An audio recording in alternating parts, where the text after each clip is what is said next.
Quiero compartirles en esta mañana que algo respecto al libro de Isaías, y sabe que me gustó mucho algunas cosas que estuve leyendo, y sabe que por lo general la Biblia nos habla que la palabra es de Dios, hay veracidad en la palabra escrita, a pesar de que se fue escribiendo a lo largo de 1500 años, de que hay muchos autores, de que hay muchos libros, y que fueron todos guiados a través del tiempo por el Espíritu Santo, por eso hay una uniformidad en toda la Escritura, y por eso está el Antiguo Testamento inmerso en el Nuevo, hay muchos pasajes que hablan y hacen referencia, a pesar de que entre los dos hubo una etapa que se llamó de silencio de alrededor de 400 años, muchos de los libros del Antiguo Testamento fueron encontrados en algunas tinajas que se llamaban las cuevas de Qumran. Esas cuevas estaban en el mar, cerca del Mar Muerto, por aquella zona,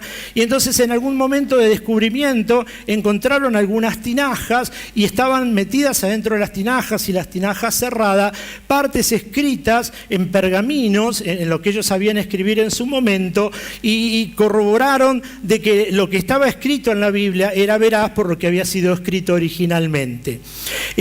Algunas cosas que aconteció, que encontraron, fue por ejemplo un descubrimiento que hicieron también en el año 1947, tal vez muy cercano a nuestra era, de lo que es el Antiguo Testamento y los escritos originales que se habían hecho.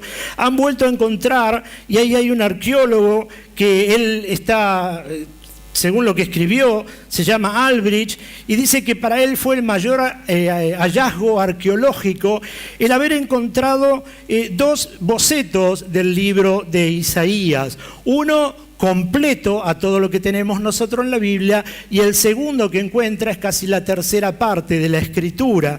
Así que él comparte eso y dice que para él fue un evento grandioso haber encontrado la veracidad de la Biblia escrita por los originales de aquel entonces.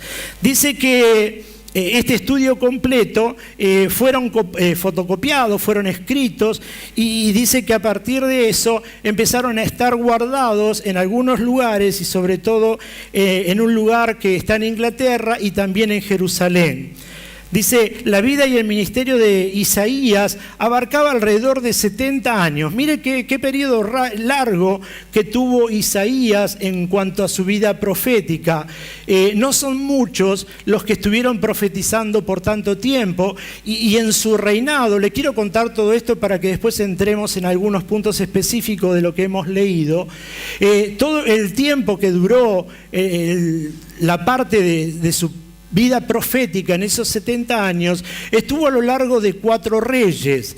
Y sabe que esto es importante en la historia de Israel, porque los reyes consultaban muchos a los profetas. Y a lo largo de este periodo de 70 años, que hay 4 reyes inmersos en ese tiempo, algunos de ellos hicieron cosas buenas, otros hicieron cosas muy malas. Algunos fueron bendecidos por la palabra del profeta Isaías, algunos fueron palabras duras que tuvo que darle, y algunos de esos, yo les quiero nombrar, fue Usías, Jotán, Acaz, Ezequías y Manasés, 5, y sabe que dice que particularmente Manasés era un hombre muy impío, muy malo, una persona que llevó su reinado a hacer cosas terribles, y entonces dice que Isaías en ese tiempo le profetizaba y le daba palabras duras por lo que él había hecho, por lo que estaba haciendo. Dice que este libro se compara, por ejemplo, el libro de Isaías, se compara a la Biblia. ¿Por qué se compara a la Biblia? Porque la Biblia está compuesta por 66 libros y el libro de Isaías está compuesto por 66 capítulos. Y usted sabe que son 40 capítulos, o sea, va del libro del capítulo 1 al capítulo 66, es como si fuese encuadrado en el total de la Biblia. Y un pasaje especial, un capítulo especial, es el capítulo 53 del libro de Isaías. Ahora, ¿por qué es especial? Porque está hablando de la venida del Señor Jesús a la tierra. Y saben que hay algo importante respecto a eso, porque hay muchas Biblias y, por ejemplo, libros judíos que no existe el capítulo 53 del libro de Isaías. ¿Por qué? Porque ellos están esperando al Mesías y entonces ellos no reconocen esto. Ahora, le cuento todo esto para que entremos directamente en el pasaje del capítulo 6, verso 1, porque ahí es el llamado del profeta Isaías. Y él ahí dice: en el año que murió el rey Usías, vi yo al Señor. Él tiene una manifestación, mire qué importante esto, a pesar de lo que él era, a pesar de la palabra profética, a pesar de la manifestación que recibía de Dios, él en un momento específico de su vida, y hay algunos comentaristas bíblicos que dicen que ese encuentro se produce alrededor de entre 6 y 7 años posteriores a la muerte del rey Usías. Pero él está diciendo acá en la Biblia que en el año que muere el rey Usías, él tiene una visión. Él tiene algo como que el Señor le muestra y le muestra lo que él empieza a relatar en el capítulo 6 del verso de Isaías. Ahora, quiero compartirle algo, mire, algo bastante lindo.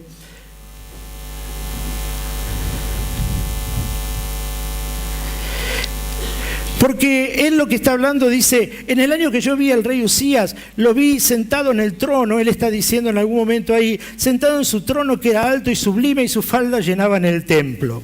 Saben que cuando nosotros queremos empezar a comprender la grandeza del Señor, porque también hemos leído un pasaje bíblico que decía: ¿quién me edificará casa? ¿No? Y entonces cuando uno empieza a leer estas cosas, sabe que hay muchas alegorías en la palabra del Señor, hay muchas cosas que hacen referencia, cuando hablaba de la tierra, cuando habla, por ejemplo, en este momento, dice: ¿quién me edificará casa? Evidentemente, ¿quién puede edificar una casa para contener la presencia de Dios? Pero lo que el Señor estaba hablando también era de la casa, de nuestra morada, estaba hablando de nuestro corazón. ¿Quién le va a hacer al Señor un lugar para que Él pueda habitar, para que Él pueda estar? Y les comentaba hace un momento que de repente la grandeza de Dios no puede ser contenida en ningún lugar, y que para entender la magnificencia de Dios, nosotros tenemos que entender la grandeza de Dios, tenemos que entender el sacrificio de Dios, tenemos que entenderlo desde la altura de Dios para poder entender la palabra de Dios. Porque si nosotros queremos entender la grandeza de Dios desde nuestra posición, muy difícilmente podamos tener una comprensión cabal de lo que significa Dios en nuestra vida. Nosotros podemos hablar de Dios, nosotros podemos experimentar la presencia de Dios, nosotros podemos sentir la presencia de Dios, pero a veces nos cuesta entender el dimensionamiento global de lo que significa la presencia de Dios. Y entonces, para poder entender eso, nosotros podemos pensar en algunas cosas, y para que usted vea que nosotros tenemos que a veces medio como separarnos del lugar, medio como separarnos de la escena para poder verlo desde otra óptica, lo que significa esto. ¿Sabe? Cuando usted viaja en avión, ¿cuántos viajaron alguna vez en avión? Seguramente, cuando usted está en el avión, está viendo por la ventanilla y ve que de repente hay una ciudad allá abajo, y ve que la ciudad cada vez se va haciendo más chica.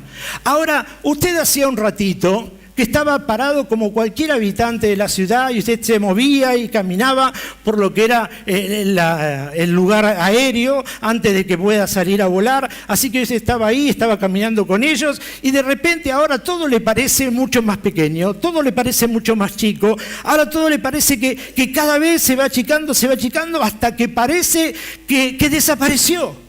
Y uno dice: pero yo hace 10 minutos estaba ahí abajo y me encontraba con ellos. ¿Y dónde está la ciudad? ¿Dónde está lo que yo estaba recorriendo hace un momento? Ahora, ¿qué es lo que cambió? ¿Qué es lo que pasó? ¿Qué es lo que hace que se achique? ¿Qué es lo que hace que uno vea cada vez más chico la cosa? Lo único que cambia es que nosotros tomamos otra dimensión. No es que la situación cambió, nosotros hemos cambiado. Hasta hace un momento estábamos en el mismo plano, estábamos inmersos, nos veíamos iguales, nos sentíamos iguales, pero ahora el hecho de haber salido del cuadro, el hecho de haber tomado altura, escuche esta palabra, el hecho de haber tomado altura me hace ver a las cosas de una forma diferente.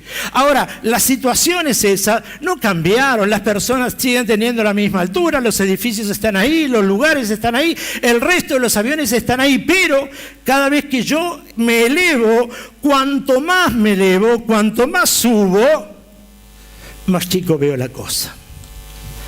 Cuando nosotros queremos hablar de la grandeza de Dios, la tenemos que comprender desde un lugar que nos hace ver esa pequeñez. Y esa pequeñez nos las hace ver algo que se llama adoración.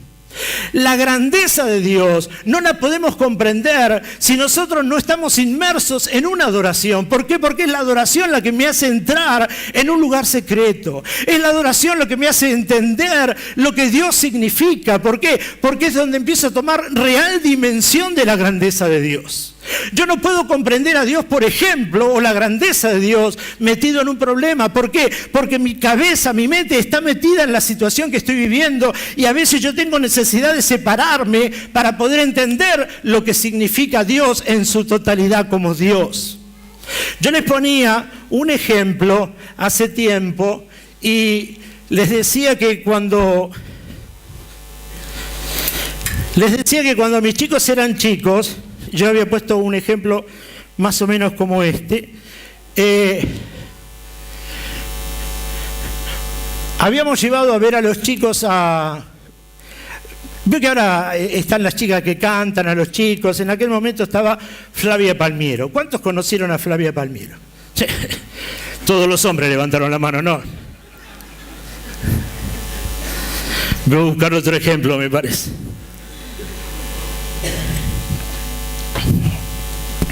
En aquel entonces era mucho más jovencita, se dedicaba a cantarle a los chicos.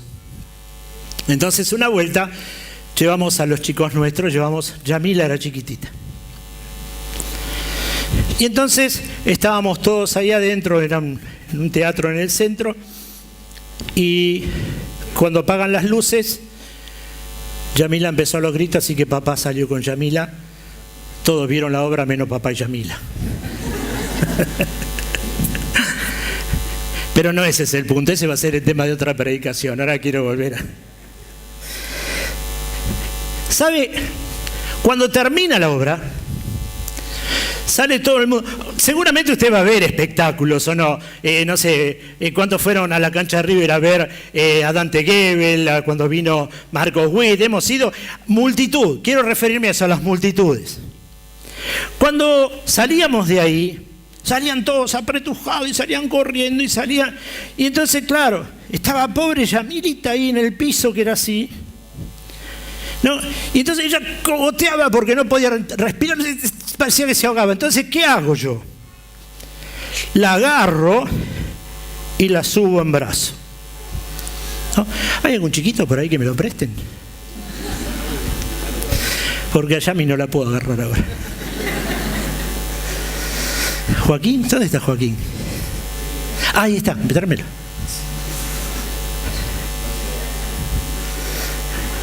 Pobre, cuando crezca no le diga lo que hice porque me va a matar.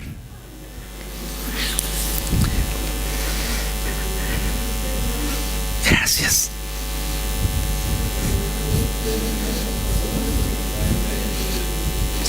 Parte de la predicación.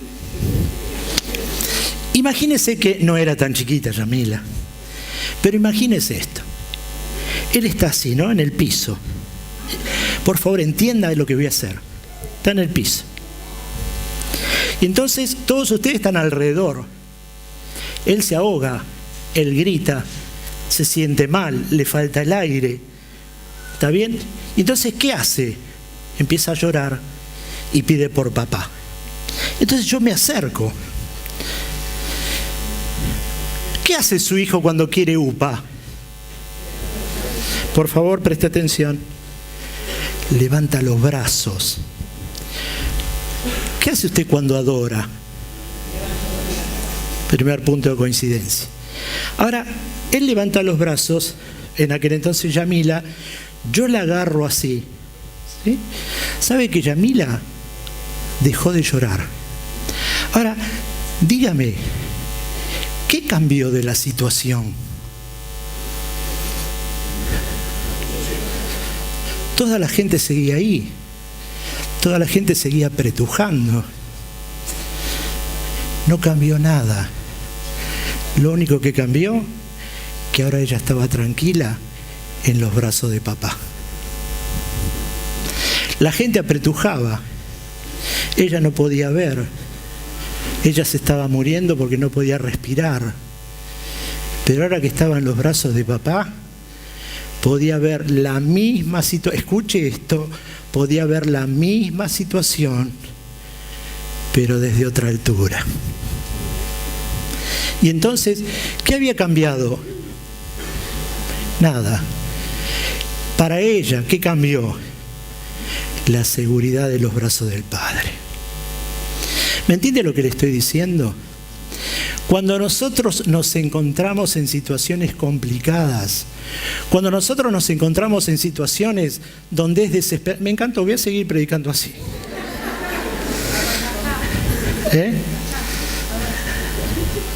¿Por qué te lo quieres llevar? Escúchame, no me lo piden los padres, me lo pedimos.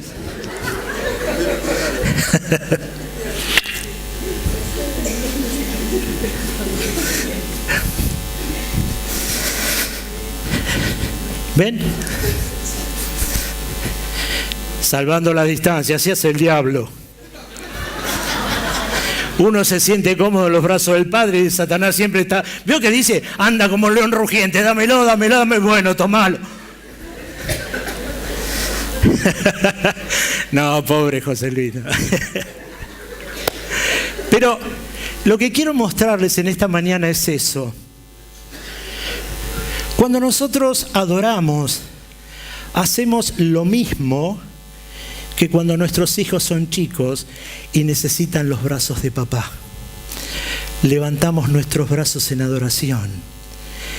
Y me vino reflejado a la mente ese momento de cuando los chicos eran chicos y tenían algún problema. Escuche, lo único que necesitaban eran tener los brazos del Padre. Entonces, cuando uno está en los brazos del Padre, cuando uno se siente seguro en los brazos de papá, cuando uno se siente cómodo en los brazos de papá, muchas veces las situaciones siguen estando iguales. Muchas veces las situaciones siguen siendo las mismas. Muchas veces las opresiones siguen siendo las mismas. Pero hay algo que cambia, que es fundamental. Es mi seguridad de estar en los brazos de papá y saber que al estar en los brazos de papá me puedo sentir seguro. ¿Por qué? Porque Él tiene todo controlado. Él tiene la situación bajo control. No soy yo, no era Yamila la que podía tener la situación controlada. Yamila se encontraba en medio de gente que no podía respirar, levantaba la cabeza con desesperación, pero los brazos de papá sabían que la podía levantar para que respire, sabía que se podía dar vuelta, pedir permiso a salir. ¿Por qué? Ella estaba tranquila, estaba segura. Lo que quiero compartirte en esta mañana es que en nuestras necesidades lo único que tenemos que terminar haciendo es buscar los brazos de papá, es buscar los brazos del Padre. Y muchas veces nuestras necesidades nos hacen ir a otros lados a buscar otros brazos. Nuestras necesidades o desesperaciones nos hacen golpear otras puertas. Y entonces tengo que terminar entendiendo que lo único que a mí me da la seguridad, que lo único que a mí me da la tranquilidad, que lo único que a mí me asegura que puedo estar bien aún en medio de las dificultades, son los brazos de papá. Y los brazos de papá, ¿cómo logro entrar ahí? ¿Cómo llego a estar ahí? ¿Cómo me siento cobijado? ¿Cómo me siento seguro? Es cuando comienzo a adorarle, es cuando comienzo a estar en su presencia, es cuando a pesar de lo que está pasando puedo levantar mis manos y puedo levantar mis ojos, como cuando Yamila era chica y buscaba salida, buscaba socorro. ¿A quién buscaba? Los ojos del Padre. Por eso es que nosotros adoramos, por eso es que cantamos, por eso es que levantamos nuestras manos, estamos buscando su presencia, estamos buscando que el Padre nos vea, estamos buscando que el Padre nos abrace. Estamos buscando el cariño de papá, estamos buscando el calor del Padre.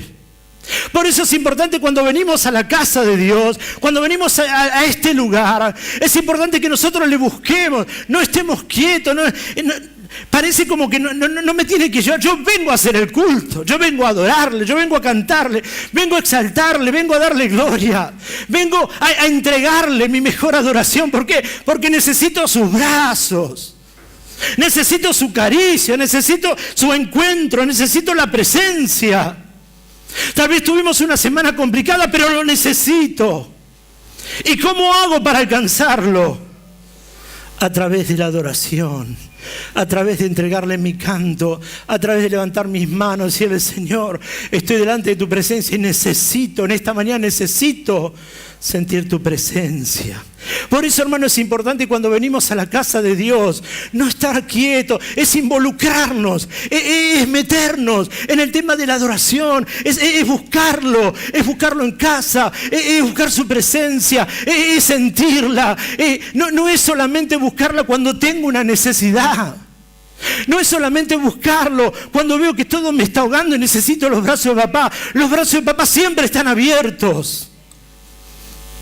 Aún, mire, ¿se acuerda lo que fue el hijo pródigo?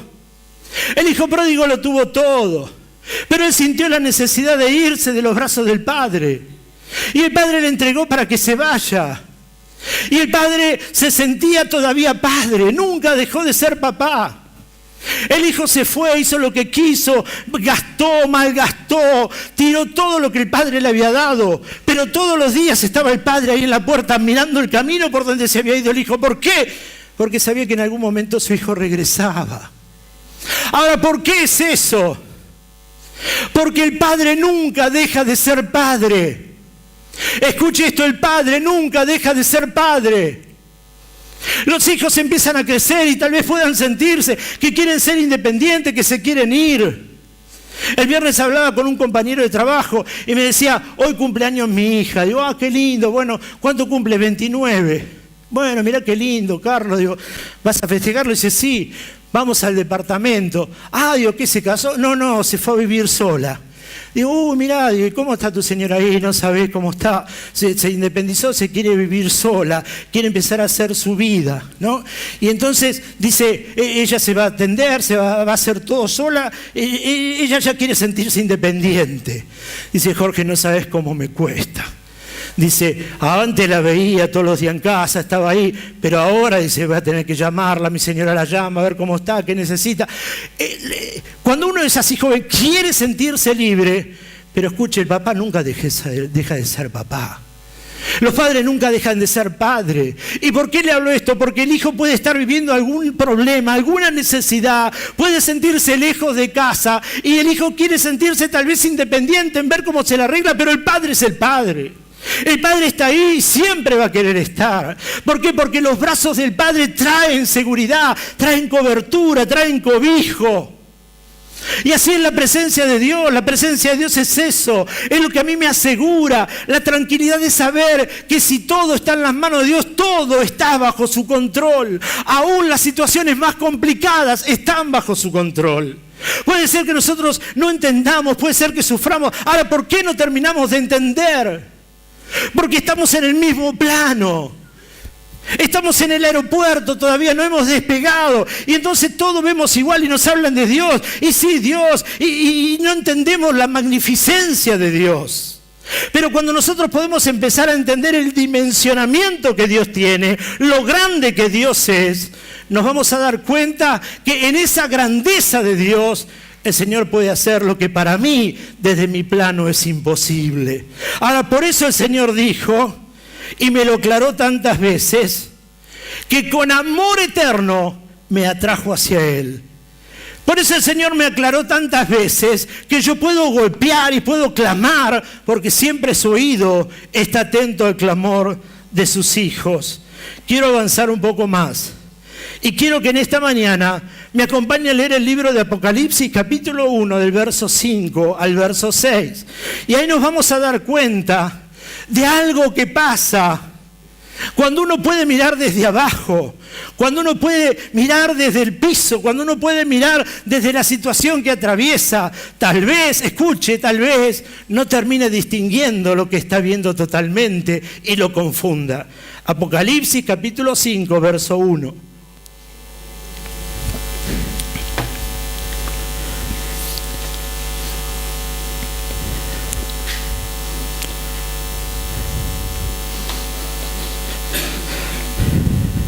¿Lo encontró? ¿Está acá? Ok.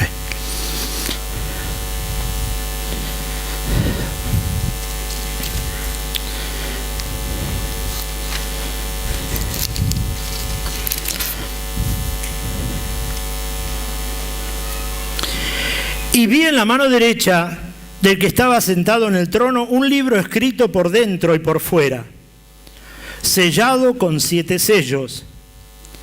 Y vi a un ángel fuerte que pregonaba a gran voz: ¿quién es digno de abrir el libro y desatar sus sellos? Y ninguno, ni en el cielo, ni en la tierra, ni debajo de la tierra, podía abrir el libro, ni aún mirarlo. Y lloraba yo mucho, mire cómo estaba Juan, y lloraba yo mucho, porque no se había hallado a ninguno digno de abrir el libro, ni de leerlo, ni de mirarlo. Y uno de los ancianos me dijo: no llores. He aquí que el león de la tribu de Judá, la raíz de David, ha vencido para abrir el libro y desatar sus 7 sellos. Y miré, y vi que en medio del trono y de los 4 seres vivientes, y en medio de los ancianos, estaba de pie un cordero como inmolado, que tenía 7 cuernos y 7 ojos, los cuales son los 7 espíritus de Dios enviados por toda la tierra. Mire este cuadro. Juan está mirando lo que está ocurriendo ahí en el cielo, y de repente ve una situación que lo angustia. Y la situación que lo angustia es que no había nadie, todos los que veían, que podría abrir el libro que contenía los 7 sellos. Y entonces se le acerca uno de los ancianos y le dice: Juan, voy a parafrasear un poco, ¿por qué estás llorando? ¿Por qué estás angustiado? Juan, ¿qué te pasa? ¿No sos vos uno de los que creen? ¿No sos vos uno de los que sirvió tanto al Señor? ¿Por qué estás llorando? Sigo parafraseando. Y entonces Juan le dice: ¿no te das cuenta de lo que está pasando? ¿Qué pasa? No hay nadie en el cielo que pueda abrir el libro. Y entonces el anciano le dice: pará, Juan, no estás mirando bien. ¿No te das cuenta que está el león de la tribu de Judá? Y él agarra y vuelve a mirar y ve un cordero. Yo veo un cordero. No, es el león de la tribu de Judá. Entonces usted puede seguir leyendo el libro y se va a dar cuenta que él termina entendiendo lo que significaba ser el cordero y ser el león. Ahora, ¿sabe que esta mañana mientras preparaba esto, terminaba de preparar, me puse a buscar el ruido que hace el cordero y el león? Y entonces el bramido que hace el cordero es un bramido medio sí, veo que como que da lástima, apenas se oye, es como de angustia. Está haciendo referencia ahí a lo que fue el Señor, pero quiero mostrarle lo que es el animalito, el cordero. Pero cuando puse el rugido del león, sobresalta. Ahora, mire qué importante esto. Mientras él estaba en su lloro, en su congoja, en su tristeza, mientras él estaba llorando porque veía que no había nadie que podía hacer lo que se estaba necesitando hacer, él veía un cordero. Su situación no le permitió ver que no era un cordero, sino que era un león. ¿Por qué compartirte esto? Porque muchas veces nos pasa lo mismo. Muchas veces en las situaciones que nosotros vivimos, muchas veces en las cosas que nosotros estamos compartiendo a diario, pensamos que nuestro Dios es así. Es un Dios chico, es como un cordero, que Dios es manso, que Dios es bueno y que por ahí me va a ayudar y si Dios quiere, y lo tenemos así. Pero cuando podemos tomar la dimensión de lo que significa Dios y que Él es un Dios de guerra y que el Señor me llamó y me dijo que la batalla ya había sido ganada, y cuando yo puedo entender lo que la palabra del Señor me quiere enseñar, me doy cuenta que lo que yo veo como un cordero, que lo que yo veo como algo que no puede hacer nada, el Señor me está diciendo: Jorge, estás viéndolo mal. ¿Por qué lo estoy viendo mal? Porque en la situación que estás viendo no podés ver la real dimensión de lo que es Dios. No podés darte cuenta de la grandeza de Dios. No podés darte cuenta que no está como cordero, está como león para defenderte. Está como león para poder ayudarte. Está como león para poder guardarte. Está como león para traerte la solución que estás necesitando Él para defenderte. Ahora, ¿cuándo logro ver eso? Cuando puedo mirar de verdad hacia arriba, cuando puedo entender, cuando puedo ver lo que está pasando, cuando puedo entender la dimensión de Dios, cuando puedo darme cuenta de que Dios es poderoso para suplir cualquier necesidad. Por eso era necesario lo que estaba viviendo Juan, y el anciano le tuvo que decir: no estás viendo en forma correcta. Y muchas veces en nuestras necesidades no vemos en forma correcta. Sufrimos, y muchas veces por más tiempo del que debiéramos sufrir. Vivimos en la situación por más tiempo de la que debiéramos vivir. Yo les conté 11 años atravesamos nosotros. ¿Por qué? Porque no terminábamos de entender, había un proceso y buscábamos salida nosotros. Y el proceso tuvo que decantar. Lo que quiero compartirte es que a veces en nuestra necesidad no tomamos real dimensión de lo que Dios significa. No tomamos real dimensión de lo que Dios es. Y entonces todo el mundo: y Dios es amor, y Dios es bueno, y es misericordioso. Y claro que es así. Y entonces, como es así, lo tenemos como que es un Dios y está ahí. Pero la Biblia también me dice que es un Dios de guerra, que es un Dios apasionado, que anda como que ahí como un león para poder defender a sus hijos. Pero tengo que entenderlo, tengo que entender la palabra. Cuando yo no llego a entender la palabra, siempre pienso que estoy desamparado, y el Señor me dijo: Jorge, yo voy a estar con vos todos los días de tu vida, pero tengo que entenderla la palabra, tengo que leerla, la tengo que asimilar. Por eso es importante que nosotros entendamos que en los momentos complicados de nuestra vida es la alabanza, es la adoración, es la intimidad, es la búsqueda, es el levantar los brazos, es el mirar al cielo, es el saber que su oído siempre está atento al clamor de su pueblo. Quiero compartir un último pasaje. Hechos 16, 23 y 24. Vamos a leer del 23 al 34.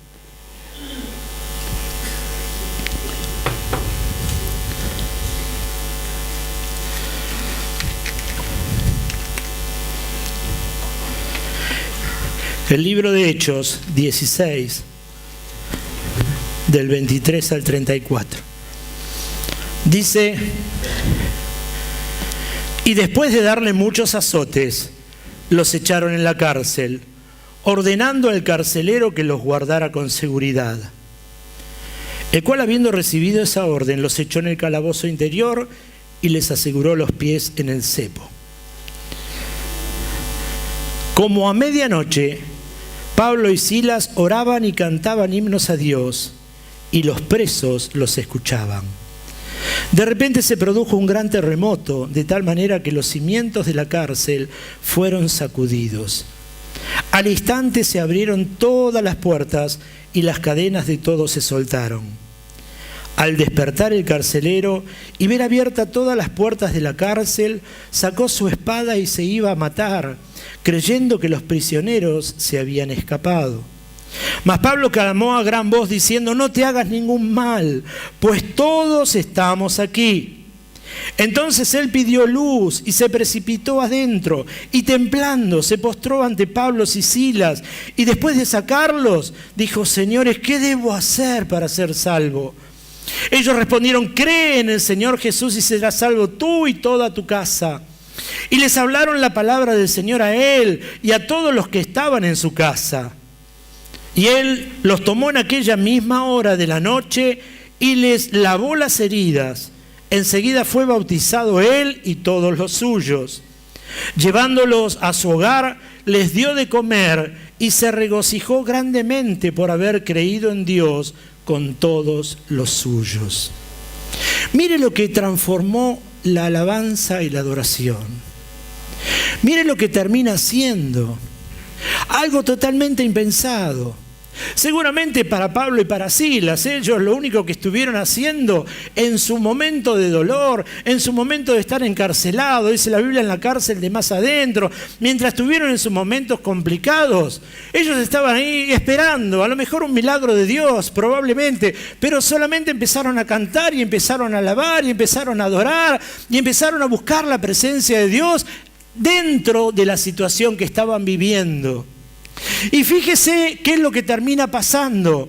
Lo que en un momento era una situación tan complicada, lo que en un momento era una cárcel, eran azotes, era lastimadura, era haberlo dejado de lado, un rato después se termina convirtiendo en una mesa donde todos estaban comiendo, estaban festejando, estaban disfrutando y es más, se habían convertido los carceleros.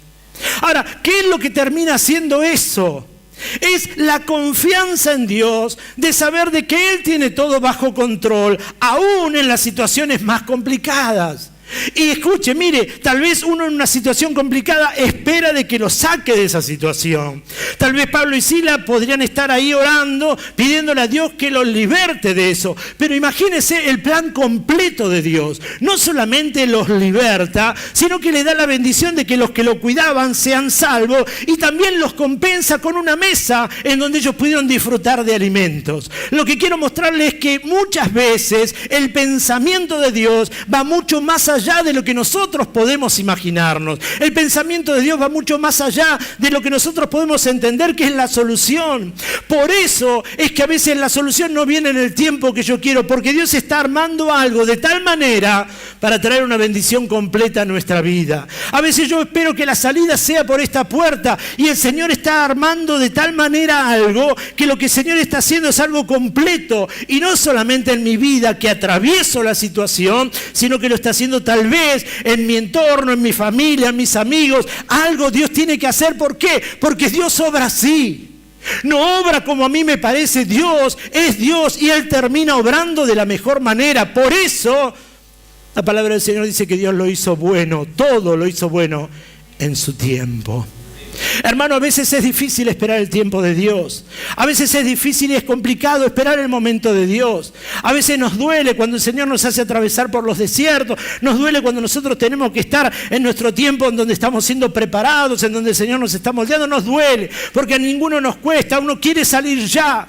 Pero lo que te lleva a estar en paz en un momento tan complicado es levantar tus brazos, es el sentirte seguro en los brazos de papá, es saber que Él tiene todo bajo control, es saber que Él está obrando lo mejor y que pasamos un momento difícil, claro que lo pasamos, pero ahí están los brazos de papá donde nos sentimos seguros y sabemos que si todavía la situación no cambió, Él tiene todo bajo control y que Él en su momento va a traer la salida. ¿Por qué? Porque Él ya me lo aseguró, porque Él ya me lo dijo. Yo tengo que confiar en la palabra que el Señor me entregó.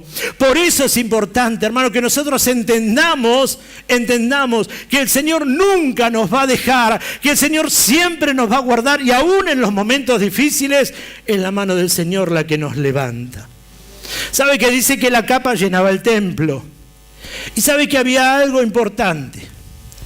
Cada vez que había una guerra, cada vez que un rey perdía, tenía que entregarle su capa al rey que había ganado. Y el rey que había ganado le colocaba su capa, la capa del que le había entregado. Así que cuando uno veía a un rey y veía su capa, se daba cuenta que cada vez su capa era más grande. ¿Y por qué era más grande? Porque cada capa individual que componían la gran capa eran victorias que había tenido ese rey contra los enemigos. ¿Por qué te cuento esto? Porque si en esta mañana te atreves a creer Lo que hoy pensás que puede ser una derrota en tu vida puede significar la entrega de una nueva capa al Señor, porque el Señor te puede dar la victoria.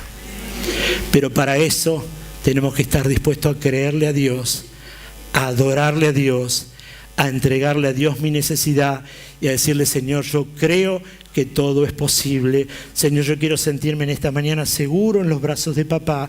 Señor, yo quiero en esta mañana que me levantes en tus brazos. Señor, quiero sentir el refugio de tus manos y quiero sentirme seguro porque sé que en este tiempo estás obrando lo mejor para mi vida.